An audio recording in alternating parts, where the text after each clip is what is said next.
always believed that I was living the perfect life. My fiancé and I were set to get married in just a few weeks. The months leading up to our wedding had been filled with joy, planning, shopping for the perfect dress, choosing our wedding venue, and everything else that comes with preparing for the day when two people are supposed to commit to each other for the rest of their lives. I had everything I ever wanted. My fiancé was the love of my life, and I was proud to call her my future wife. But I also had my brother, who had always been my closest friend. We grew up together, sharing memories, experiences, and a deep sense of trust. He was my confidant, the person I turned to when things got rough. I thought that no matter what, I could count on him. When I introduced my fiancé to him, I thought nothing of it. They got along well, enjoyed each other's company, and that was that. Life was simple. It was everything I had hoped for, and I had no reason to think otherwise.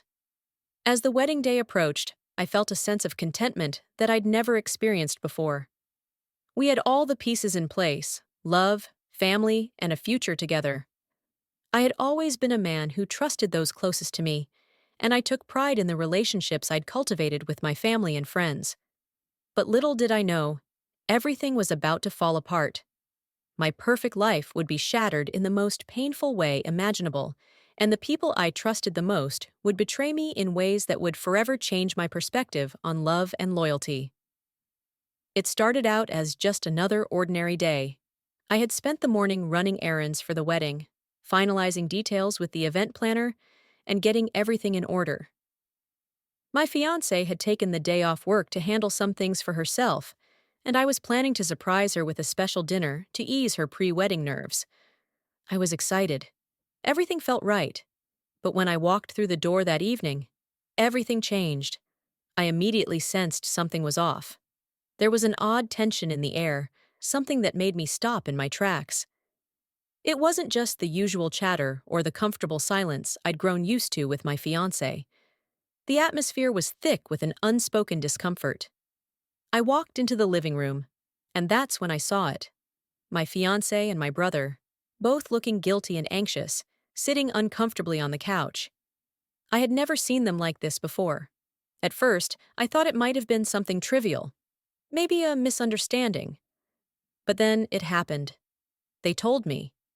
They told me that my fiancé was pregnant, and that my brother was the father. The world around me seemed to stop.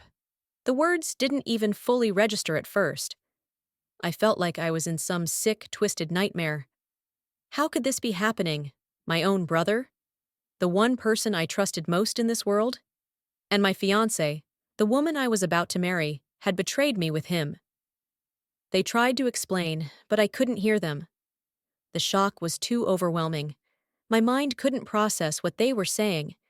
Every word felt like a punch to the gut. Betrayal doesn't even begin to describe what I felt. It was more than just a mistake. It was a deliberate choice they made together, a choice that ruined everything I had worked so hard to build. It didn't matter that they apologized or tried to explain their actions. There was no explanation that could ever make this right. After what felt like hours of silence and confusion, they finally admitted the truth. My brother and my fiancé had been sleeping together for months, and the affair had led to my fiancé getting pregnant. The shock was overwhelming. I couldn't understand how this had happened. How could they betray me like this? My brother, who had always been there for me, was now the one who had destroyed everything. And my fiancé, how could she do this to me? They told me it was a mistake, that it was a one-time lapse in judgment.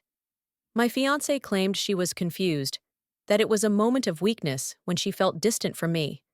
But none of that mattered to me. This wasn't just a mistake. It wasn't some one-time thing that could be brushed off. It was a choice, a conscious decision they both made, a decision that broke the trust between us beyond repair. I kept asking myself how long it had been going on. How many lies had they told me? How many times had they both looked me in the eye and pretended everything was fine, while behind my back, they were making choices that completely undermined everything I believed in? I could feel the betrayal consuming me. I felt physically ill, nauseated by the thought of them together. This was not just a heartbreak. This was a complete violation of everything I had held dear, The days that followed were a blur. I couldn't escape the feeling of betrayal. My emotions were all over the place: anger, hurt, disbelief, and even guilt. I kept asking myself why it happened, as if I could somehow have prevented it. But deep down, I knew it wasn't my fault. It wasn't something I had caused. It was their actions, their choices. Yet, the weight of it still felt like a burden I couldn't shake. I tried to make sense of everything. I replayed conversations, memories, and moments in my head, wondering if there were signs I had missed, but I couldn't find any. Everything had seemed perfect, and now it felt like my entire world had been turned upside down. The hardest part was facing the reality that I couldn't trust either of them anymore. My fiancé had lied to me, and my brother had betrayed me in a way I never thought possible. I felt like I had lost everything: my family, my future, and the person I had once loved so deeply. It was hard to imagine ever recovering from something like this. But as time went on, I started to realize something. I needed to take control of my own life. I couldn't keep wallowing in the pain of their betrayal. I couldn't let them dictate my happiness anymore. I had to find a way to move forward, even if it meant walking away from everything I had ever known. The day after the confession, my family started calling. At first, I wasn't sure what to expect. Maybe they would be as shocked and hurt as I was. Maybe they would be angry at my brother for what he had done. But instead, what I heard from them was nothing like what I expected. They all started pushing me to forgive my brother and my fiancé. They told me that I couldn't just throw away everything over a mistake. They said that family was everything, and I couldn't let one mistake ruin my relationship with them. At first, I couldn't understand it. How could they be asking me to forgive this? How could they not see the depth of the betrayal? My brother, the one person I had trusted my entire life, had slept with my fiancé. And now, my fiancé, who was supposed to be the love of my life, was pregnant with his child. How could anyone expect me to forgive them for this? I felt like I was being gaslighted, like they were trying to rewrite the narrative and make me believe that everything would be okay if I just forgave them. The pressure was overwhelming. I kept hearing the same thing from everyone: forgiveness is the key to healing. It's just a mistake. Family is everything. But none of their words could undo the damage that had been done. They couldn't make it go away. They didn't understand the depth of my pain. It wasn't just a mistake. It was a deliberate act that tore apart everything I had worked for. I didn't owe them my forgiveness. As time passed, the pressure to forgive my brother and fiancé intensified. Every time I spoke to a family member, the tone was the same. You need to forgive them. It's the right thing to do. I heard from aunts, uncles, cousins, and even friends of the family. They all seemed to be in agreement that it was just a mistake, something that could be moved past if I just showed some grace. The more they said it, the more I felt cornered. Why was I being treated as though I was the one who was wrong? Why was forgiveness expected from me when they were the ones who had broken every bond of trust? The idea of reconciliation started to sound like a fairy tale to them, a way to avoid dealing with the real hurt, the raw pain that had been inflicted. To my family, forgiveness seemed like an easy solution, a way to sweep things under the rug and pretend it had never happened. But for me, it was far from easy. The thought of forgiving my brother, who had known better, and my fiancé, who had betrayed me in the most unimaginable way, felt impossible. Forgiving them meant accepting what they had done, and I wasn't sure if I could ever do that. The guilt trips came next. "You'll regret this," they said. "It's your family. Don't break up your relationships for one mistake." As they tried to guilt me into compliance, I started feeling like I was the villain in this story. They were telling me to forgive, but they didn't understand how much pain I was in. They didn't grasp the gravity of the betrayal. How could I just move forward and act like everything was okay when my world had been completely torn apart? The pressure became unbearable. It wasn't just about family anymore. It was about me and my mental health. I had been pushed to the brink of emotional collapse. It felt as though everyone was expecting me to sacrifice my own peace of mind for their comfort. I knew then that I had to make a choice. I could either continue living for their approval, hiding my true feelings, or I could choose to live for myself. I had never felt so emotionally and mentally drained in my life. The stress of dealing with the betrayal was slowly eating away at me. I couldn't sleep. I couldn't focus on anything. Every time I closed my eyes, I saw my brother and my fiancé together. The image haunted me. I couldn't escape it, no matter how hard I tried.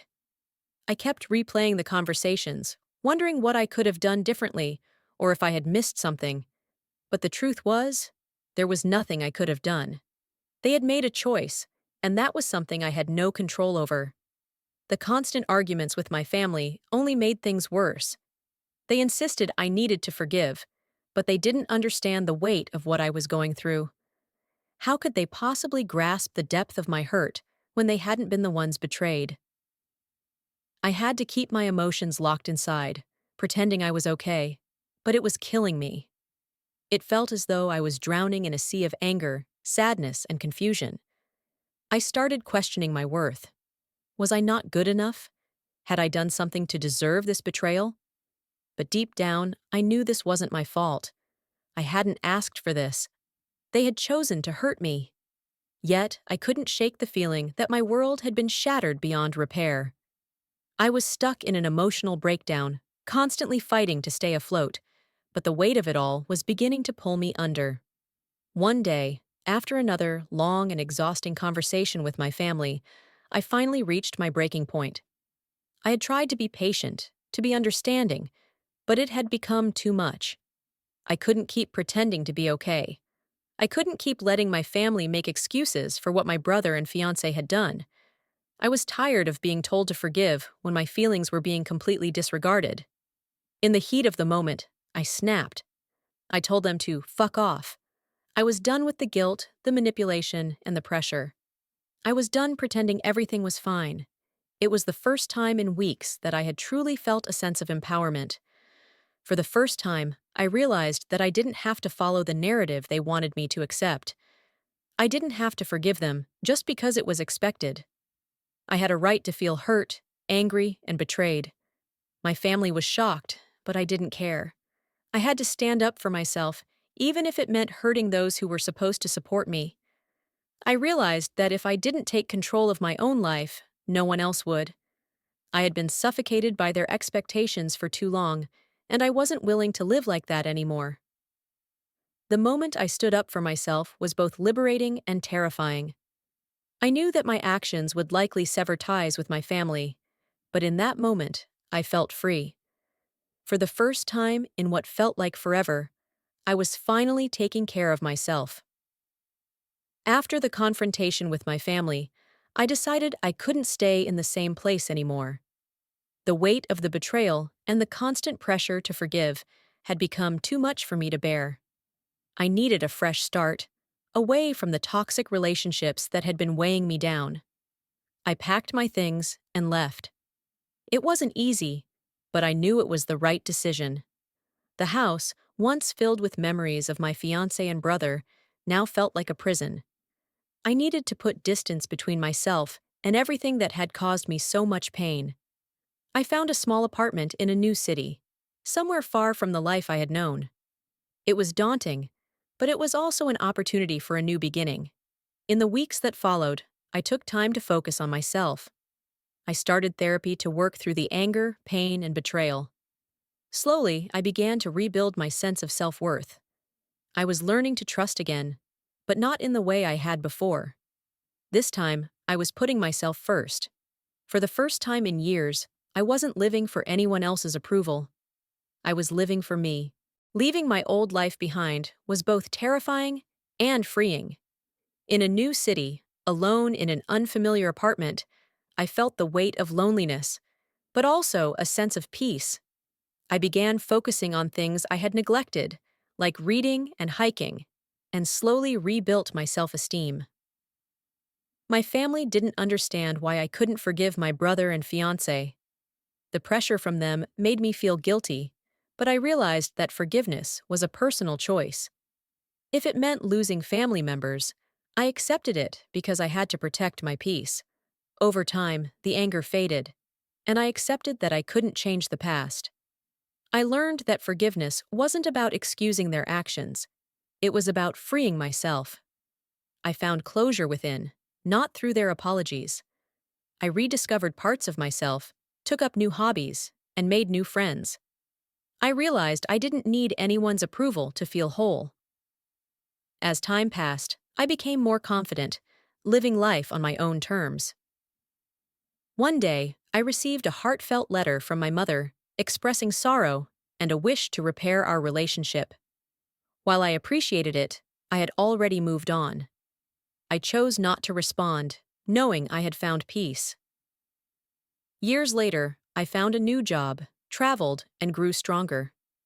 I no longer let the past define me. I had learned that personal growth comes from making difficult choices. I didn't need forgiveness or to mend broken relationships. I had found peace by choosing myself. Thank you for watching, and if you haven't subscribed to my channel yet, please do so and press the notification bell. This way, you'll stay updated with more shocking real-life stories.